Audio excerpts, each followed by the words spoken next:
Make this video to tell you guys how the D&D Beyond character sheet works, or the character sheet in general. We're typically going to be using the website, for you guys at least, the D&D Beyond websites. This makes it super simple for character sheets, or at least the understanding of it. It does basically everything you need to do for you. All it really needs is a query. Like, if I ask you to do certain things, I'll have you roll one of these. But we'll get to that in just a sec. We're going to start off with up here. This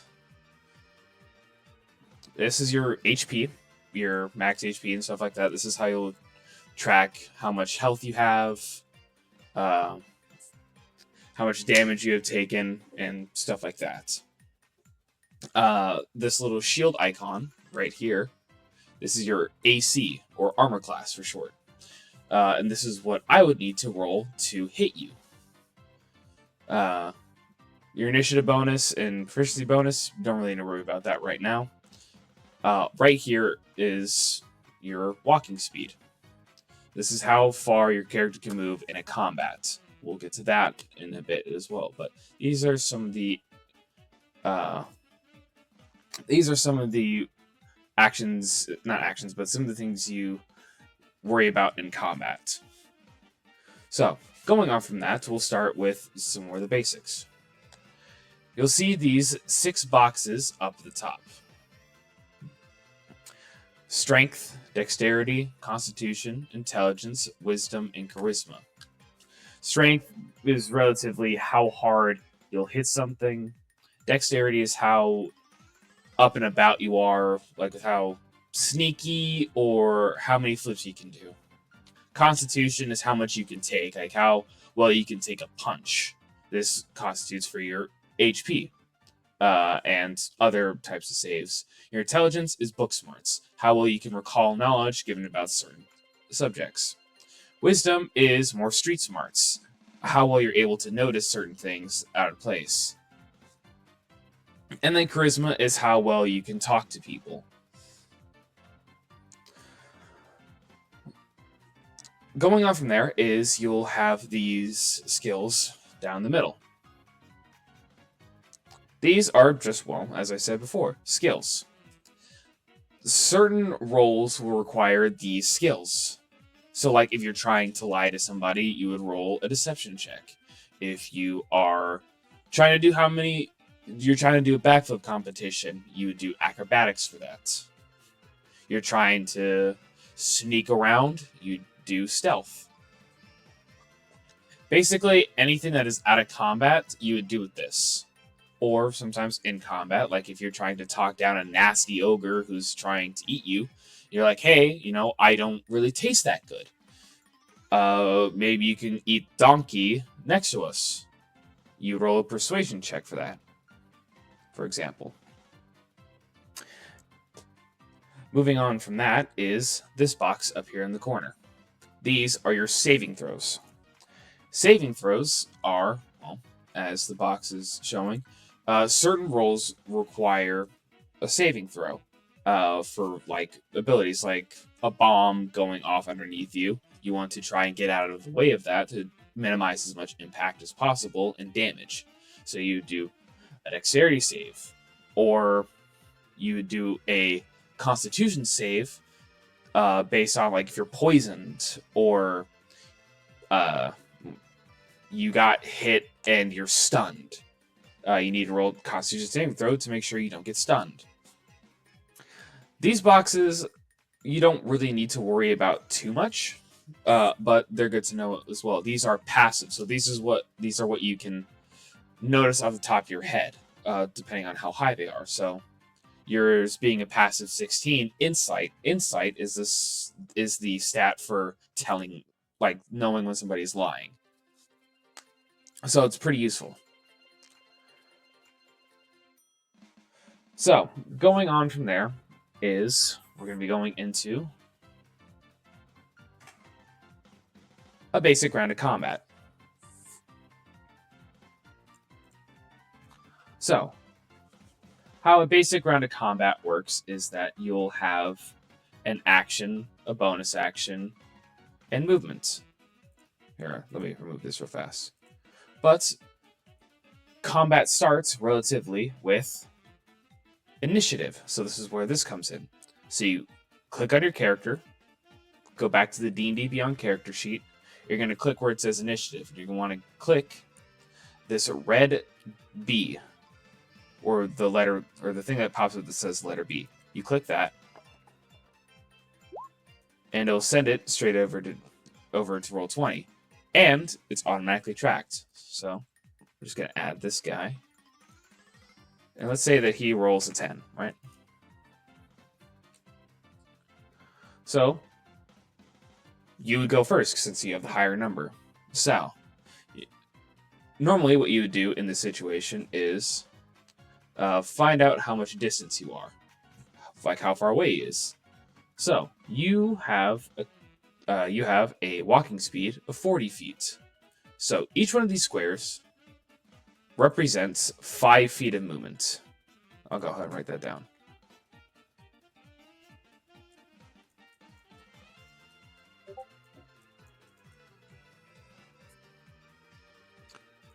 Each square represents 5 feet. So what you can do from there is you can find this ruler tool.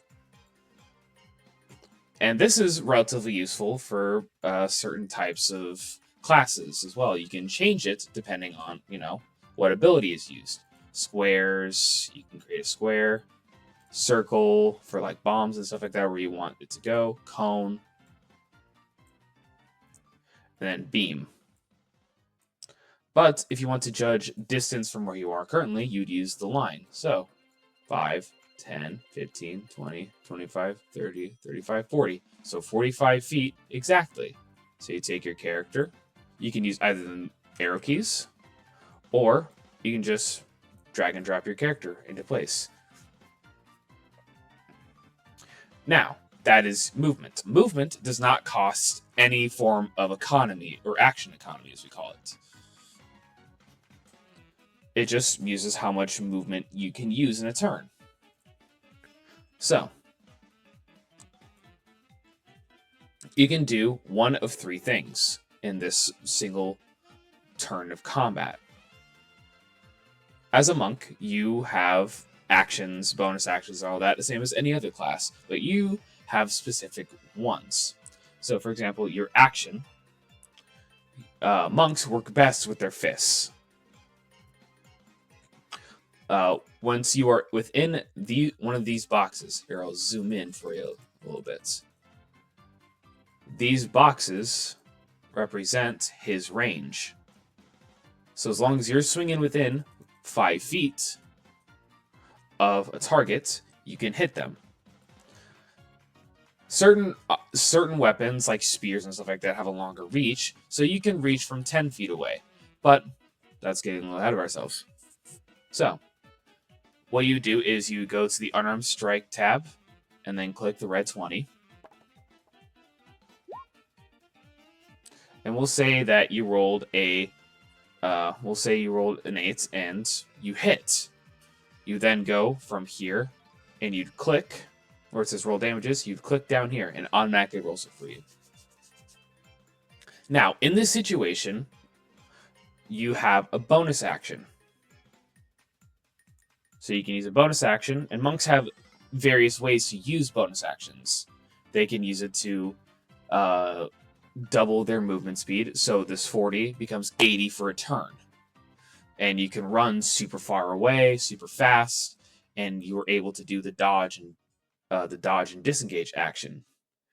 Dodge allows you to not be hit as easily. So I roll twice, take the lower number at disadvantage. Disengage is where if somebody was... Since you are within this person's reach, you can't just simply walk away. But if you use Step of the Wind, you're able to use this and not get hit. But we're going to use an ability called Flurry of Blows. Flurry of Blows allows you to attack an additional time. So but for you to use that, you need to use these things called focus points. So, and these go up with depending on your monk level. So right now you're level 3. So you can use this ability 3 times. Or one of the other abilities like Step of the Wind, Patient Defense, stuff like that. You can use focus points to track that. So you would click this, and you would use Flurry of Blows. Roll to 16, and that would hit. You would roll the damage. And that's basically all you have in a turn. So you have used your movement,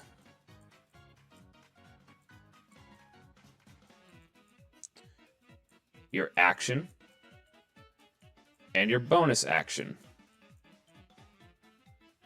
So, going on from there, it will be this guy's turn. So, you just hit this guy pretty hard, so he would try to run away. Now, when a person leaves 5 feet of your movement, so he moved away from you here, you get a thing called Attack of Opportunity. So, you would use a resource called Reaction, where you're able to hit them. So you would run a unarmed strike. Unfortunately, a 7 wouldn't hit, but you can use this as a chance to get a little bit of extra damage as they try to run away.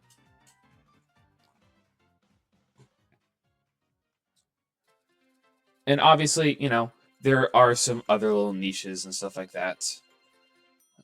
Niche mechanics that you can do as well, considering your character sheet and all that. Obviously, check your inventory to see if you have anything else, like your 12 daggers and a spear.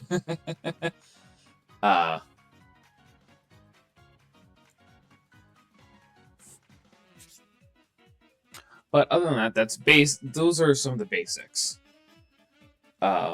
One of the greatest things you can optimize is the use of the Notes tab. So you can use